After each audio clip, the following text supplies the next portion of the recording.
Welcome to the Downtown, brought to you by Arlington Citizen Media. I am Daryl Smith Jr., and to my right is... I am Rody John, and to my right is... Amy. In today's show, Arlington's Top Foodie is what I'm calling it, because in today's show, we are going to talk to John Salter from Salter Bros Coffee Roasters. We continue our tournament of toppings as we visit Beck's Nizza Pizza with a special guest. We're going to finish this episode with an interesting and fun interview with Jennifer Hurley from Arlington Foodies.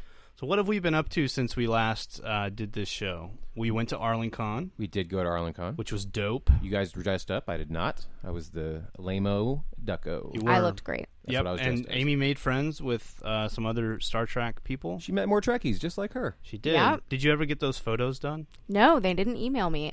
Hey, Trekkies, if you're listening, please email me. I want to be in your movie. I got some wonderful art out there, too, from a local artist. You did? I did.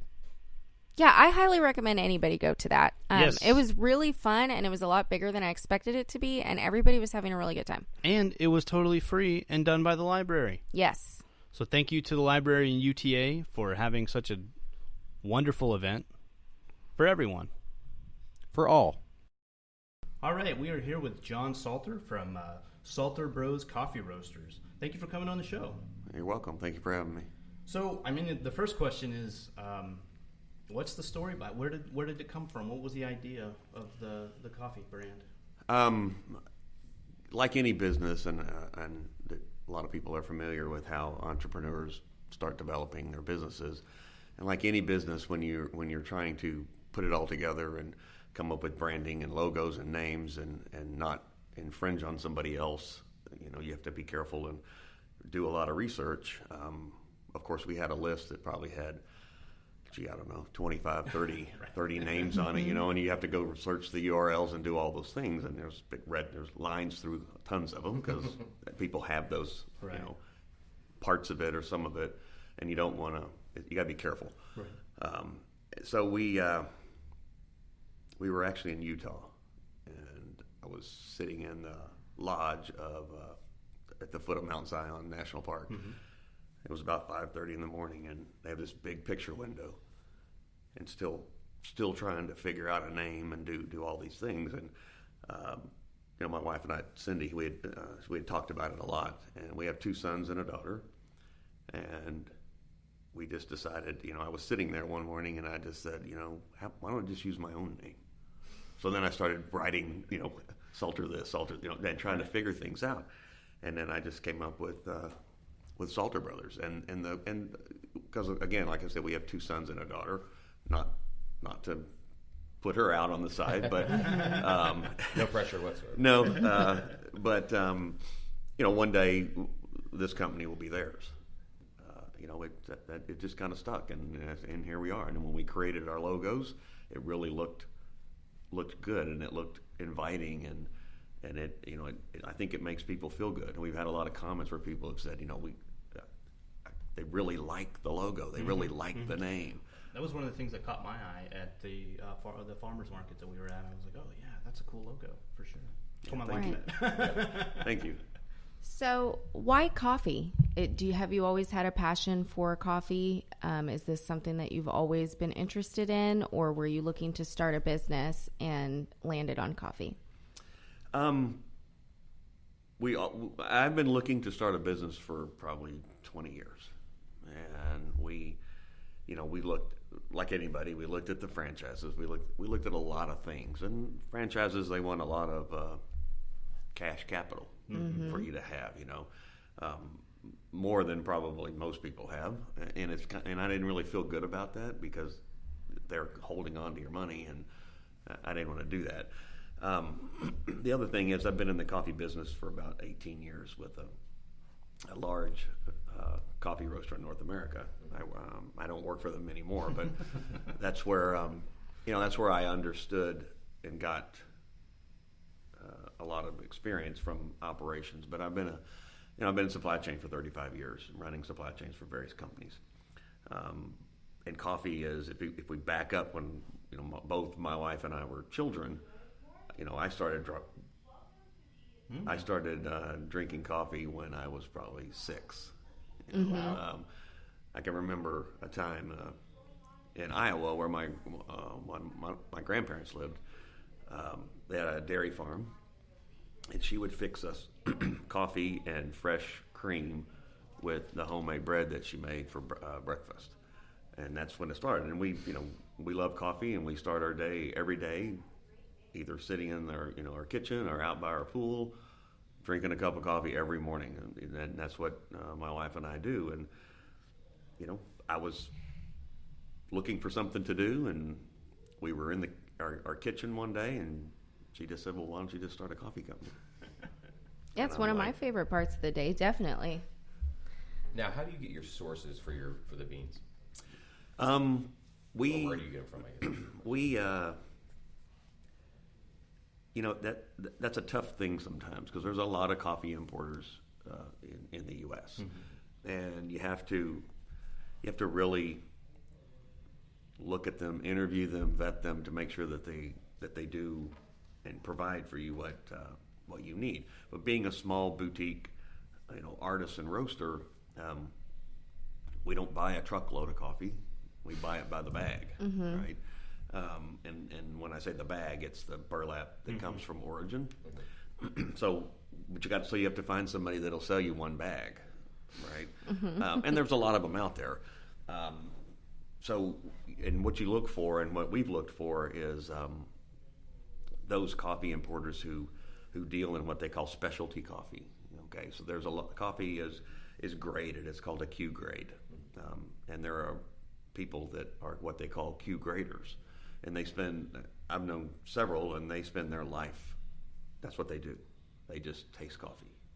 Okay, it's called cupping. Yeah, which is kind of it's more of a like the sampling process that goes on. It's not like drinking a cup of coffee. It's different. Yes, okay.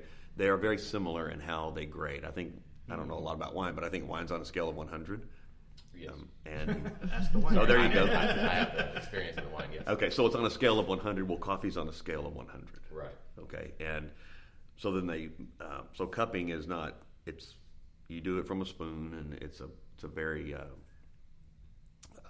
drawn out process, but it allows whoever does it to, similar to wine, you get to taste it across your entire palate, and you kind of hold it there so you can pick up all the nuances, right? You gotta allow your tongue to absorb all the flavors. Right. Yes. Right. And sections will be different. Right. And you'll pick up different things, different flavor notes from different origins of the world.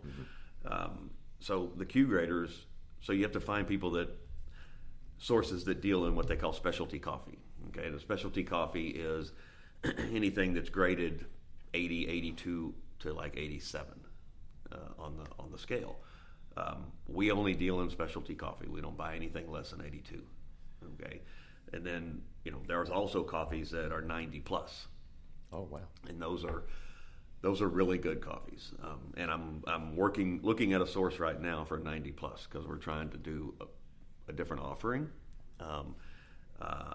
And 90 plus it's probably similar to grapes that you might take a farm that has 1,000 trees on it. Okay, and when it first starts to when the coffee cherries first start to come on, they'll go pick some from all the trees, and then they'll taste them all, and then the ones that they know are going to be premium specialty 90 plus, they tag those trees, and then when they harvest, they pick them separately from everything else. Right. And I think grapes are done the same way. Grapes are very similar that way. Yes. So they are similar, and so that's how they do it. And how we select sources is based on those importers that a lot of them have direct connections with the farm, instead of just buying lots that happen to come in. Right, you're going to get them from everywhere at that point. Right. Yeah. And then we buy, we find companies importers that certify, make sure that if it's organic, it's certified by the OCIA, and you get the document. Right. Right. So that's how we choose our sources, and we choose them carefully. We're not looking for the biggest importer. We're looking for the one that imports coffees that work for us. Okay, what is your favorite roast that you produce? I hate to say this, but I like them all. Oh, that's good. That's good. Because what I said before, we don't, we only sell the coffees that we think meet the quality standard of our company. Whether the Q grader says they're good, and they are, there's nothing wrong with them, right? But we just we pick certain ones, and a lot of the ones that we pick are low acidity, because I hear it all the time. It hurts my stomach. It does this. It does that. And wine is the same way. Wine with the tannins and everything. Right. People, yeah. They don't like the Malbecs and that. They like they're too dry, or they're not sweet enough, or right. Or it hurts my stomach, or whatever. Right, exactly. The next morning my head hurts, and it's like, well, you probably drank a lot, so that could be what happened. Yeah, can't do that. And so, we by nature we try to find the ones that are low acidic. So in terms of a favorite, I like the Central and South Americans because they have a they call it an acidity taste when it first hits the your palate. It's like a green apple tang to it, and that's coffee acidity. Right. Now, that's not acidity in what people think. It's a flavor note within the coffee bean, and then a lot of them, once you get that, then your second note is more of like a creamy. You could have a citrusy taste, or chocolate, those kinds of things, and then the finish is very smooth. And the thing that's really unique about how we roast and the coffees that we choose is you can drink a cup of our coffee black with no cream or sugar in it, and 15 minutes later it won't taste like you've been drinking coffee. I tell people all the time, try it medium roast. If you're a dark roast drinker, we'll do whatever the consumer requests, right? But I always tell people, try it medium roast, and actually try it without cream and sugar. Okay, because when people put cream and sugar, if you like that, then you like it. Right. But another reason people use cream and sugar is because they're trying to cover something up. Right. That's why you have all the flavor to the creamers and everything like that. Right. Yeah. So they're trying to cover something up in the coffee that they don't like. Right. And then it just becomes a natural thing. I just do this all the time. We often tell people, if they ask me, just try it black, okay, for a week, and see if you still want to go cream and sugar. We've had lots of people that after they've done that, they come back to me and say, I don't put anything in my coffee anymore. Because we try to find those coffees that actually will pop when you drink them and give you a flavor that's delightful, right? So yeah, the Chiapas are good. There's one from Africa. It's called a Tanzanian pea berry. It's really good. It's an earthy,